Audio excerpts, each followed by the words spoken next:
banded together to bait a trap for them, putting out stories that a barge with wool intended for France and Spain would be travelling downstream that day. When the pirates had clambered on board, a group of 20 rivermen hidden beneath sails had emerged and captured them. But sadly not before the pirates, or at least reported most of the ambushes, the apparent captain of the pirates, whose knife had flashed more quickly and more viciously than those of his crew, had sent 3 of the Wapping lightermen into the embrace of the old river, their throats slashed and their eyes empty. Eventually the men overcame the pirates, and after some cursory discussions with what passed for the authorities in this new outpost, they decided upon a customary punishment.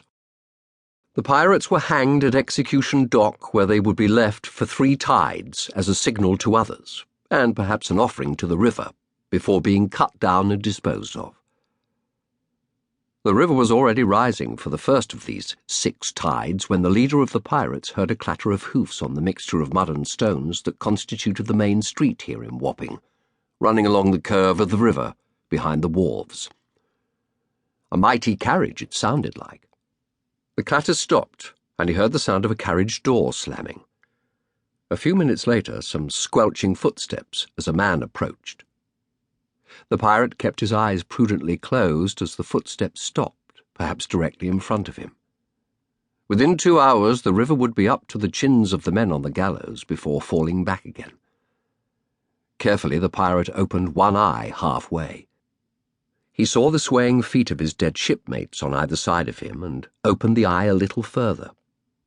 His visitor was standing on the foreshore dressed in the Dutch style, all sombre black and white, the clothes effortlessly wealthier than the new gay and gaudy fashions that were rippling out from the English Queen's court. The visitor cleared his throat and spat. The pirate heard a small splash in the water, and his careful eyes caught the sun as it glittered on a thick lump of green phlegm which appeared and spun around in the water as it commenced its journey down to Tilbury. The visitor glanced up and behind at the gallows, and the pirate closed his eyes quickly. He resolved to keep his eyes that way as the visitor started to speak, in rich, aristocratic tones with just the hint of a clammy Dutch accent. "Quite a view they've given you. Desirable waterfront property, I'd say." The pirate said nothing, obviously. The creaking of the gallows was the only sound as he and his men swung gently in the soft summer breeze. Miles and miles upstream, it was a beautiful evening among the willow trees and reeds at Runnymede and Richmond, where the aristocrats played at court and love and wrote poetry to each other. The sun was setting in the opulent west. But here, to the east of the metropolis, the dominant colours were greys and browns, mud and water, not trees and flowers. The thought seemed to make the visitor positively cheerful. He put his hands behind his back and actually rose up on his toes at the vista before him. "Some day all this will be very desirable property, Captain. When my father built his wall here, he had a vision of a new suburb, with the river kept out and the land turned into meadows and orchards. He wanted this to be the prettiest part of London, and all within sight of that dreadful tower." It occurred to the pirate to wonder why the Dutchman was speaking when, as far as the man knew, there was no one there alive to listen to him. The visitor spoke again, and even with his eyes closed, the pirate captain had the impression that the Dutchman had turned his back on the river and was facing him, almost as if he was speaking to him. Perhaps he was practicing an address. "You'll be the last, Captain. The last crew to be hanged on this so-called execution dock.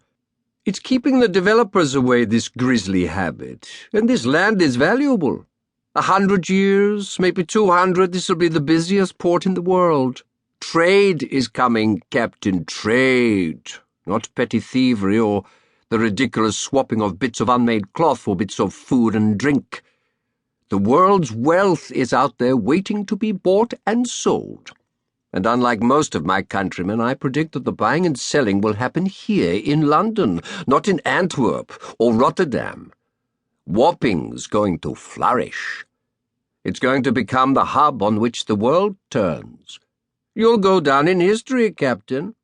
The last pirate to be hanged at Wapping. My congratulations."